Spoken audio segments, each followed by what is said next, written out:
New member shoutout to Octane Overkill! And if you're ever curious about the inspiration and hidden meanings behind the lore of Dragon Ball Infinity, hit up the author Jordan Durham on Twitter and Instagram, where he posts that kind of stuff all the time. He's also been thinking about doing merch with his original characters, so if that's something that interests you, be sure to let him know. As the cold air of the desert night settles, the scaly interloper chorts, it appears as if Genzai has seen a ghost, who barks he wasn't made aware of this Garua figure who has thrown quite the wrench in his plans, his smirk falling to a grimace. This is also news to Oppo here, but he doesn't believe there is any reason for concern, affirming Genzai only needs a few more souls to bring Noob's spirit back to full power. Everything else will perfectly fall in place. When Noob tricks Sansa into what would have been an unwilling fusion, the chaos within created a new source of power. The more negative emotion, or chaos, the souls of his victims experienced, the greater energy it would generate for Lord Noob, bringing not only a haunting end to his prey, but a terrifying and painful one as well. Lucky for the villains, the 4 souls that showed up previously had particularly large yin ki, emerging from the well quite the specimens. The Pharaoh decides to return to the city in order to keep their prisoner alive, knowing they will need her. Revealing Yokina, Taima's mother. At Al Yaban, the brainwashed jackals appear to be licking their wounds after Brood's onslaught, as their master happens upon them, picking themselves up from the sand. One bellows they must keep fighting, but their failure doesn't sit well with Genzai, shaking with fury, gazing over his fallen empire. He unleashes an attack on his own people,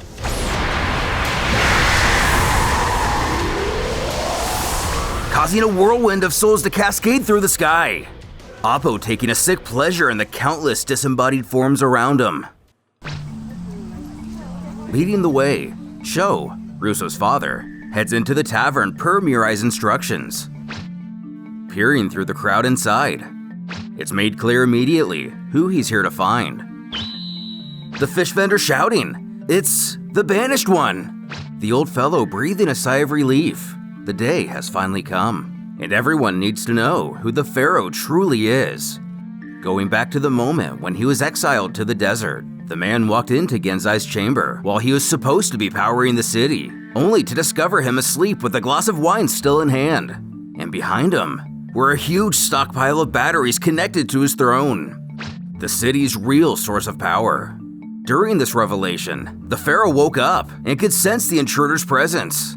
Removing the names, or rather crown, from his head, Genzai revealed the mark, the same worn by the Nubian army, before dragging the man to the middle of the desert to be eaten alive by bloodthirsty jackals.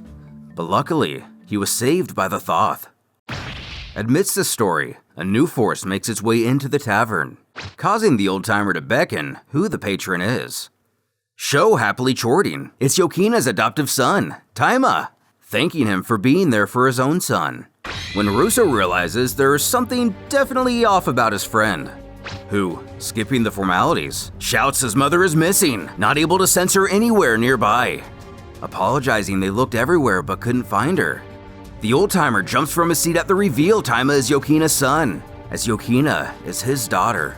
Screaming she was under the belief he's been dead for years now, he demands to know why he didn't come looking for her. But he couldn't, as he would have been killed on sight. Through gritted teeth, the young Saiyan growls he would happily die for her, and she lost her sight looking for him. Before barking he doesn't have time for this, turning to storm out, resolved to do what he should have been doing all along. He's going to go find her himself. Making preparations. The well is ready. Now all Genzai has to do is jump in. Though, he can only look on nervously, taking us back to the bad experience he had with a large body of water several years ago. He and his brother are seen taking a boat across the massive Nile, Mirai reminding he could just fly them to shore, but he argues only crazy birds want to be that high in the air.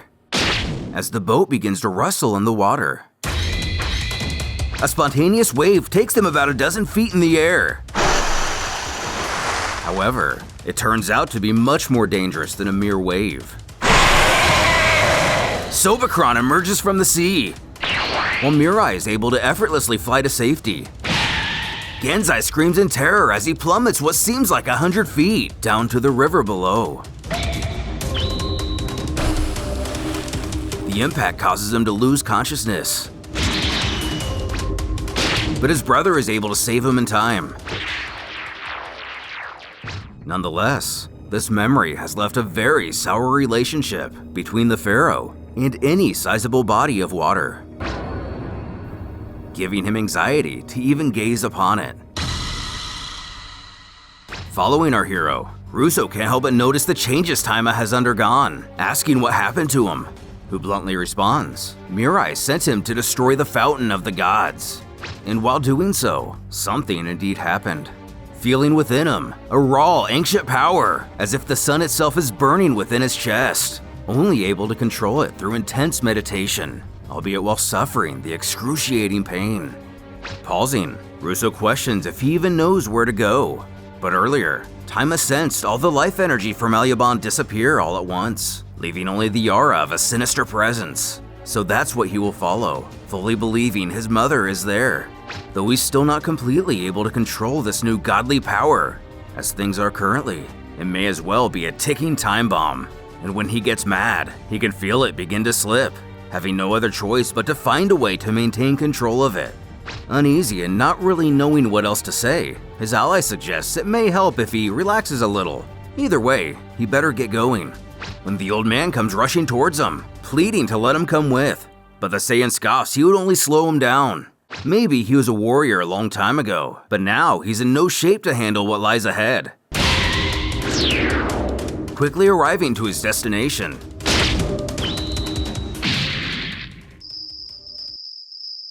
something in the air just doesn't feel right. Genzai's jackals!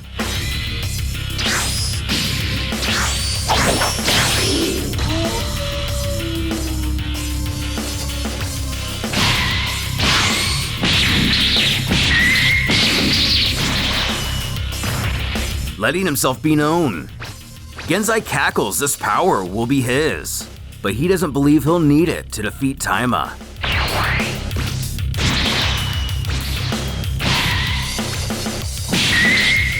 With a single punch, the power difference between the two is made apparent, as the Pharaoh kneels on the ground wondering how he could have become so weak. The Saiyan glares, sneering he bears no power over him anymore, and he's going to pay for everything he's done. But grinning, he scoffs no, proclaiming he is the king of this planet and will not be dethroned so easily. But he isn't the only one capable of surprises. As Taima Dr. Stranges him with his cloak. Jesting, he hates to let the cat out of the bag, but the Pharaoh is out of his league. But Apobello's not so fast. Holding Yokina hostage, he seems to sport the same needle on his wrist as Frost, ordering he let the fool go, or else. Raising his hand as if to threaten to end Genzai here and now, he barks to let his mother go. However, the villain doesn't fall prey to intimidation, warning, one little prick and she dies. Released from his restraints, Appo screams the Pharaoh go and claim his power, or he will never win this battle, not hesitating to scurry away. Genzai finds himself back at the well, looking into its depths. Even with everything at stake, he has to mentally prepare himself. Diving in.